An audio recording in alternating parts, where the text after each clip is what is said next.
자, 오늘은 마태복음 10장 24절에서 11장 6절까지 말씀을 중심으로 그리스도인의 정체성이라는 제목으로 같이 말씀을 좀 나눠보려고 합니다. 저와 여러분이 지금 계속 마태복음을 보고 있는데요. 이 말씀 순서대로 여러분 잘 기억하시고 따라와 주셨으면 좋겠습니다. 오늘은 그 1장부터 8장까지 있었던 이야기, 그리고 9장부터 10장까지 있었던 이야기를 좀 정리를 하고 다음으로 넘어가는 과정입니다. 그 말은 무슨 말이냐면, 예수 그리스도를 안다는 것, 그리스도께서 하신 일에 대해서 우리가 다시 한번 점검하고 있는데요.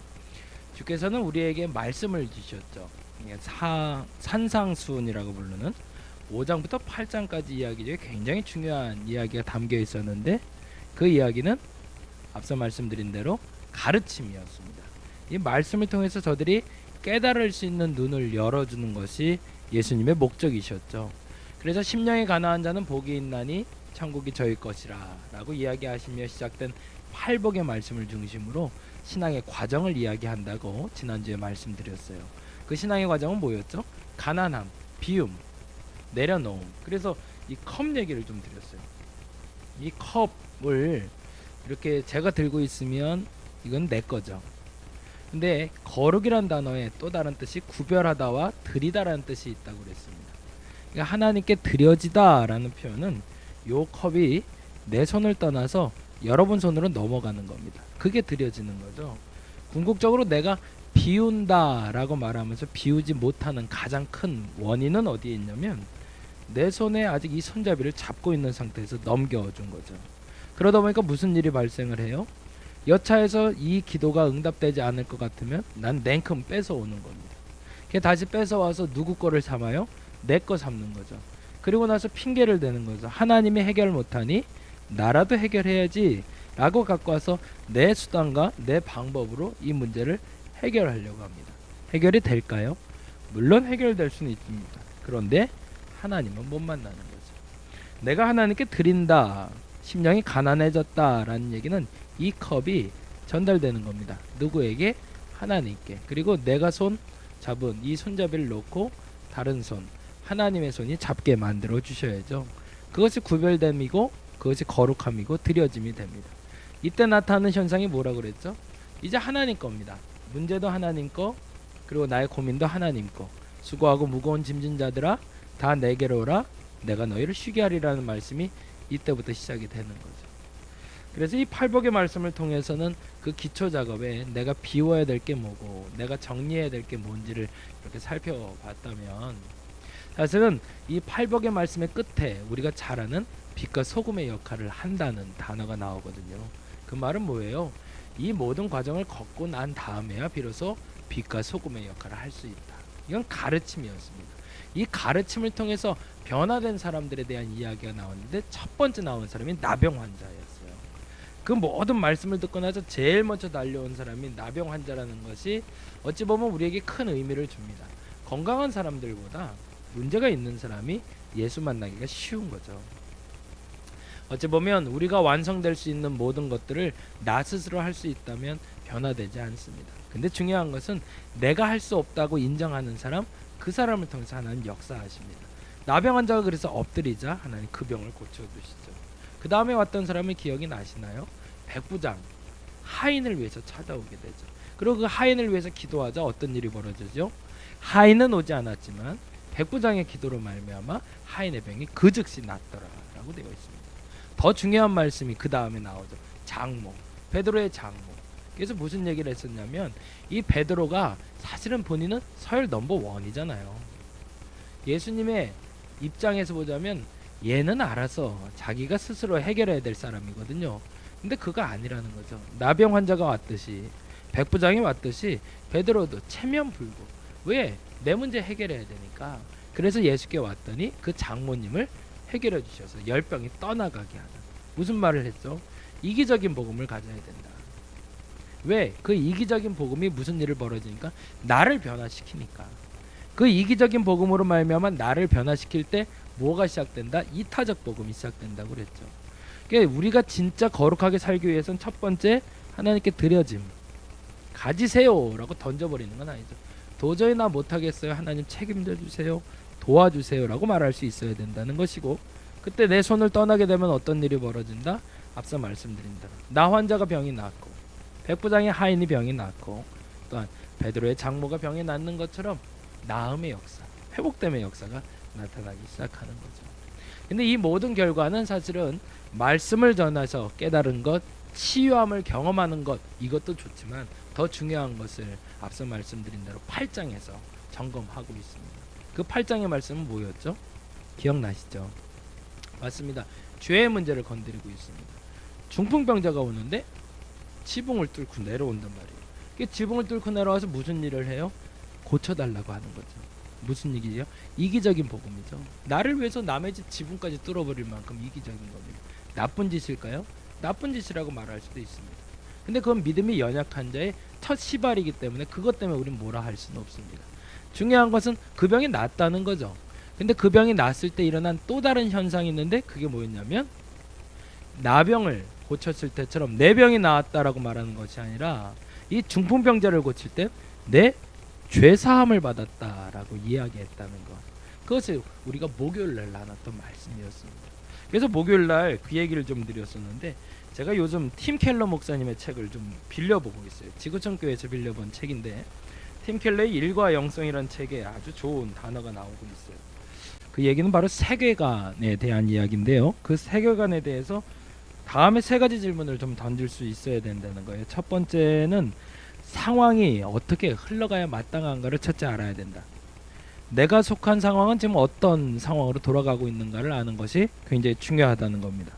두 번째로 중요한 것이 오늘과 같은 상태를 불러온 문제점은 뭘까? 균형을 잃게 된 문제점이 무엇인가를 두 번째로 읽어낼 수 있어야 되고, 마지막 세 번째로 얘기하는 것이 해결책은 무엇이며 어떻게 그 해법을 실현할 수 있는가. 이 세 가지의 질문을 던질 수 있는 것이 우리의 세계관이라고 얘기합니다.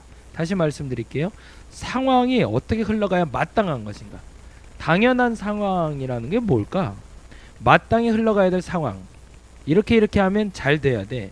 이렇게 하면 안 돼. 라는 이 기준점이 뭘까를 첫 번째 아는 것이 중요하고, 그렇다면 왜 지금 나는 균형이 깨졌고, 왜 힘들게 됐고, 왜 어렵게 됐고, 왜 지금 불평하고 있고, 뭐가 문제가 된 걸까를 아는 것이 두 번째 질문. 마지막 세 번째 질문이 해결책은 그럼 과연 뭘까? 그러니까 문제의 근원을 잘라내는 연습을 하자는 거죠. 그리고 이 책에 대해서 인간의 본질을 다룬 스티븐슨의 책에 다음과 같은 이야기가 적혀 있다고 합니다. 그래서 그 얘기를 조금 좀 들려드리고 싶은데요. 아주 중요한 이야기를 우리에게 해주고 있어요. 플라톤, 마르크스, 프로이드와 같은 사람들에 대해서 이야기를 하면서 지금 우리가 알아야 될 세계관의 가장 기본적인 이야기인데요. 플라톤은 주로 육신과 그 연약함의 문제가 우리의 세계관을 흔드는 기준이 된다고 얘기를 합니다. 우리 육신의 연약함, 그리고 우리가 가진 이 연약함이 항상 문제를 끌어온다는 거죠. 이게 육신이 건강하고 정신이 건강한 사람들은 문제에서 빠져나갈 길이 쉬워지는 거죠. 두 번째, 칼 막스라고 부르는 우리가 말하는 사회주의, 공산주의에 시작된 이론을 제시한 분은 불공정한 경제 구조가 우리에게 이러한 아픔, 이러한 상처, 이러한 상황들을 만들어 왔다고 얘기합니다. 이 또한 틀린 얘기는 아닌 것 같습니다. 또 세 번째는 프로이드라는 사람의 이야기를 하고 있는데, 인간 내면에서 벌어지는 욕구와 양심 사이의 무의식적인 갈등 때문이라고 합니다. 네슬리 스티븐슨이 말하는 이 7가지 이론 중에 여러분에게 맞는 것이 무엇인지 한번 찾아보시기 바랍니다. 육신의 연약함, 불공정한 경제 구조, 프로이드가 말하는 욕구와 양심 사이의 무의식적인 갈등, 어떤 것이 해당되는 것 같으세요? 샤르트르라는 실존주의자는 다음과 같이 얘기했다고 합니다. 객관적인 가치는 존재하지 않으므로 어디에도 구속받을 이유가 없는데, 이게 절대적인 가치가 아니라 객관적인 가치, 이 객관적인 가치라는 것, 절대적인 가치라는 건 원래 존재하지 않다. 그러니 나는 그 어떤 상황에도 구애받지 않고 살아갈 수 있다라고 말할 수 있어야 되는데, 이걸 깨닫지 못해서 우리에게 문제가 시작된다. 스키너라는 사람은 다음과 같이 이야기합니다. 과학자인데요. 인간은 전적으로 환경의 지배를 받게 마련임을 자각하지 못하고 있다. 그러니까 우리에게 어떤 환경이 주어지면 그 상황은 반드시 내게 영향을 끼치게 돼 있는데, 그 영향받고 있다는 걸 스스로 알지 못하기 때문에 내게 항상 문제가 발생한다는 거죠. 마지막에 콘레드 로렌츠라는 사람이 이분이 이제 진화로 온 장가가 왔습니다. 진화 과정에서 필연적으로 발생하는 태생적인 공격성이 우리의 문제의 근원이라고 이야기를 하고 있습니다. 지금 말씀드린 건 6가지 우리 문제의 근원에 대해서 말씀드렸는데, 사실은 이 문제의 근원 때문에 앞서 말씀드린 대로 3가지의 질문이죠. 상황은 원래 이렇게 흘러갔어야 되는데 균형이 깨지기 시작했고 오늘의 이 문제가 발생했다는 것이 이 6가지 물음 속에서 충분히 발견될 수 있다는 겁니다. 그리고 중요한 것은 그것에 대한 해결책을 찾을 수 있어야 된다는 거죠. 근데 중요한 물음을 하나를 더 던져야 돼요. 그것 모든 것들이 부수적일 수 있다는 겁니다. 지금 말씀드린 육신의 약함, 그리고 경제적인 불공정, 그리고 여러 가지의 그 사건과 상황들이 사실은 내가 알기에는 절대적인 어떤 문제의 근원이 될 수는 있지만 본질적인 근원은 사실은 아니라는 거죠. 부수적인 것이 될 수 있다. 왜냐하면 우린 신앙인이니까. 그리스도 안에서 해석하게 됐을 땐 또 다른 해결점을 하나 만나게 되는데 그것이 바로 죄라는 문제라는 거예요. 그래서 8장에 이야기하면서 우리가 말했던 것이 중풍병자가 병이 낫는 것이 중요한 것이 아니라 그건 부수적인 거고, 그거보다 더 중요한 것이 있는데 죄의 문제를 해결해야 된다. 그래서 주께서는 8장에 죄의 문제에 대해서 이야기하셨고 9장에 이르러서 다시 한번 그 죄에 대해서 검증하는 장면이 나옵니다. 그 얘기가 무슨 얘기냐면 9장의 중풍병자 이야기와 연결돼서 마태를 부르시는 장면, 그리고 혈루증 여인을 고치는 장면이 나옵니다. 그때 이 혈루증 여인을 고칠 때도 다음과 같이 이야기하십니다. 내 병이 나았다라고 말하지 않고 내 마음에 겉옷만 만져도 구원을 받겠다 했던 그 말 때문에 그 즉시 구원을 받았다라고 이야기하십니다. 이건 무슨 표현일까요? 죄사함의 문제를 얘기하고 있습니다. 성경에서 말하는 죄는 단절을 얘기합니다. 하나님과 관계가 단절된 것을 깨달아 알게 됐고 그 깨달음을 통해서 그가 관계가 회복됐다는 얘기를 지금 우리에게 하고 있는 겁니다. 그래서 실례로 오늘은 그리스도인의 정체성이라는 이름으로 다음에 10장 24절에서 11장 6절까지 이야기를 나누려고 하는 겁니다. 10장 24절부터 우리에게 주는 첫 번째 정체성은 두려워할 분을 두려워하라는 겁니다. 24절에 보면 다음과 같이 얘기합니다. 제자가 그 선생보다 또는 그 종이 그 상전보다 높지 못하다라고 이야기하며 26절에 이렇게 얘기하고 있습니다. 그들을 두려워하지 말라. 왜? 그들은 우리의 두려움의 대상, 부수적인 존재이기 때문에. 오히려 두려워야 될 존재가 있는데 28절에 몸은 죽여도 영혼은 능히 죽이지 못하는 자, 그를 두려워하라. 두려워하지 말고 오직 몸과 영혼을 능히 지옥에 멸할 수 있는 일을 두려워하라라고 얘기합니다. 그분이 누구죠? 예수 그리스도 하나님이신 거죠. 우리가 죄의 문제가 해결되지 아니하면 그것 때문에 말미암아 일어날 일에 대해서 너 인정하라는 겁니다. 그리고 두려워할 수 있어야 된다는 겁니다. 이것이 첫 번째 그리스도인의 정체성입니다. 하나님 두려운 줄 알아야 돼요. 두 번째로 중요한 것이 있습니다. 검을 주러 왔다는 겁니다. 형제와 자매와 가족들과 불화할 수 있다. 뭐 때문에? 타협하는 것 때문이 아니라 타협하지 않기 때문에. 그것이 중요하다는 거예요. 어느 시점에 하나님 앞에서 내가 복음 앞에 칼날로 서야 되는 것이 있고 복음 앞에서 양보해야 될 것이 있다. 그 기준을 정하고 나아가야 되는 거예요. 어느 순간에 타협해야 되는 것들이 있습니다. 적당히 해줘야 될 것도 있습니다. 너무 지나치지 말아야 될 것이 있습니다. 그러나 중요한 것이 있습니다. 타협하지 말아야 될 부분, 그 부분에 대해서는 결코 우리는 타협하지 말아야 된다. 그 얘기를 34절에서 39절까지 말하고 있습니다. 그리고 40절에서 42절까지는 상급이 있을 거라는 얘기를 합니다. 하나님을 두려워하고 그리고 또 하나 타협하지 아니하는 자에겐 하나님이 공급하시는 은혜가 있더라. 그리고 더 중요한 얘기가 바로 세례 요한을 통해서 이렇게 얘기하는 거죠. 11장 2절에서 5절까지인데 다음과 같이 이야기하고 있습니다.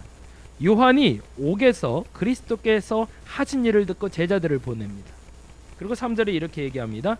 예수께 여짜오되 오실 그이가 당신입니까? 우리가 다른 일을 기다릴까요? 그러자 예수께서 대답하여 너희가 가서 듣고 본 것을 요한에게 알리라 합니다. 그건 무슨 말이에요? 너희가 지금 듣고 본 것이 곧 나다. 그것이 그리스도인의 정체성이다라고 얘기하는 거죠. 무슨 일이 벌어지고 있죠?